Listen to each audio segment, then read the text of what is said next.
Hello friends, welcome to அம்மாஸ் recipe. இன்றைக்கி நம்ம chicken தம் பிரியாணி எப்படி பண்ணுறதுன்னு பார்க்க போகிறோம். ரொம்ப ஈஸியாகவும் குயிக்காகவும் பண்ணிடலாம். இதுக்கு 1/2 கிலோ சிக்கனை நல்லா வாஷ் பண்ணிவிட்டு எடுத்து வச்சுருக்கேன். இப்போ நம்ம மசாலா சேர்த்து இதை மேரினேட் பண்ணி வைக்க போகிறோம். இதுக்கு 1/4 டீஸ்பூன் மஞ்சள் தூள், 2 இன்ச் பட்டை, ஒரு பிரியாணி இலை, கொஞ்சமாக கற்பாசி, ஒரு நட்சத்திர சோம்பு, 3 ஏலக்காய், 3 கிராம்பு. இப்போ இது கூட இஞ்சி பூண்டு விழுதும் சேர்த்துக்கலாம். 2 டேபிள் ஸ்பூன் அளவுக்கு சேர்த்துக்கலாம். இப்போ 1 டீஸ்பூன் சாய் ஜீரா,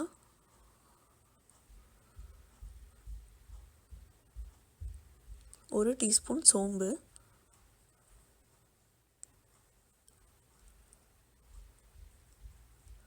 இப்போ காரத்துக்கு 2 ஸ்பூன் மிளகாத்தூள், 2 ஸ்பூன் கொத்தமல்லி தூள்,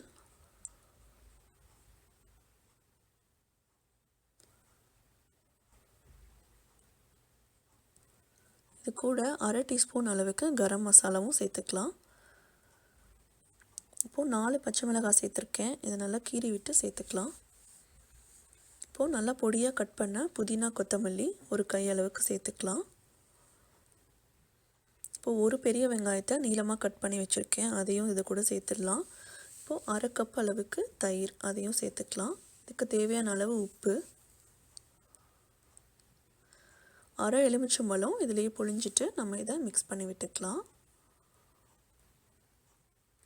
இப்போ இது கலந்ததுக்கப்புறம் இது கூட நான் ஆனியனை நல்லா நீளமாக கட் பண்ணி அதை ஃப்ரை பண்ணி வச்சுருக்கேன், அதை சேர்த்துட்டு அந்த சூடான எண்ணெயும் ஒரு 2 ஸ்பூன் அளவுக்கு சேர்த்துட்டு இப்போ சிக்கன் மேரினேட் பண்ணி ஒரு 1/2 மணி நேரத்துலேருந்து 1 மணி நேரம் வச்சுக்கலாம். அப்போ தான் டேஸ்ட்டாக இருக்கும்.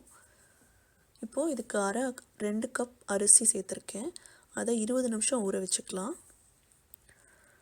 இது ஊறிட்டு இருக்கும்போது நம்ம தண்ணி ரெடி பண்ணிடலாம். இந்த மாதிரி ஒரு பெரிய பாத்திரத்தில் இந்த அளவுக்கு தண்ணி எடுத்துகிட்டு அதில் கரம் மசாலா எல்லாம் சேர்த்துட்டு இந்த தண்ணி கொதிக்கிற வரைக்கும் நம்ம வெயிட் பண்ணணும்.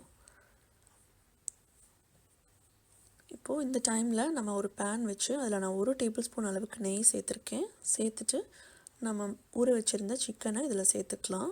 இன்கேஸ் உங்களுக்கு நெய் வேணான்னா நீங்கள் ஆயில் கூட சேர்த்துக்கலாம். இப்போது இது தண்ணி எதுவும் சேர்க்கக்கூடாது, இதிலேருந்து வர தண்ணியிலேயே இதை நல்லா குக் ஆகணும். இப்போ இந்த தண்ணியெலாம் ட்ரை ஆகிற வரைக்கும் நம்ம குக் பண்ணணும்.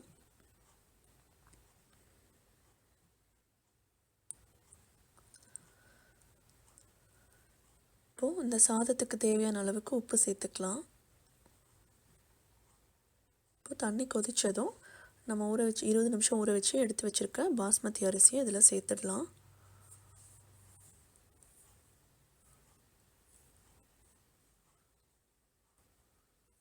இப்போ இதை நல்லா கலந்து விட்டுட்டு இது குக் ஆகட்டும்.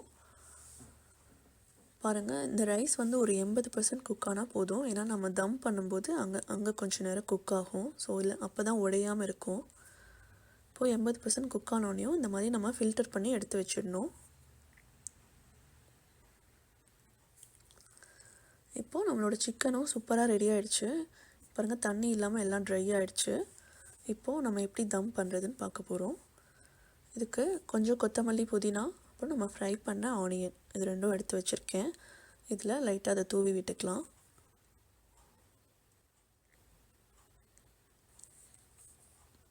அப்புறம் நம்ம குக் பண்ணி வச்சுருக்கிற ரைஸையும் இதில் சேர்த்துக்கலாம்.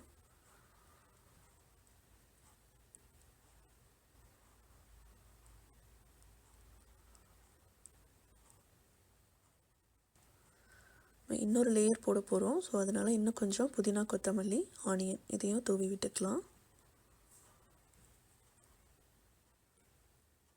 இப்போது மீதம் இருக்கிற எல்லா ரைஸையும் இதில் சேர்த்துடலாம்.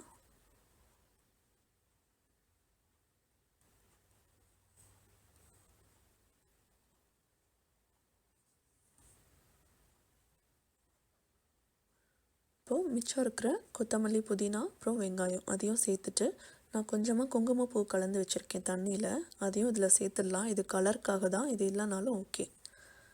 இப்போது நான் சப்பாத்தி மாவு பதத்துக்கு கோதுமை மாவை நல்லா பிசைஞ்சு வச்சுருக்கேன். இது நம்ம சீல் பண்ணி தம் பண்ண போகிறோம். இப்போது லிட்டு போட்டுட்டு லிட்டை இந்த மாதிரி சீல் பண்ணணும் சப்பாத்தி மாவு வச்சுட்டு. அப்போ தான் வெளியில் எந்த காற்றும் போகாமல் நல்லா தம் ஆகி குக் ஆகும்.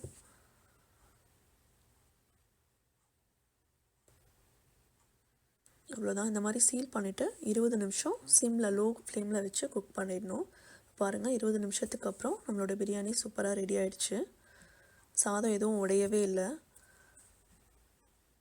சிக்கனும் நல்லா குக் ஆகிடுச்சு.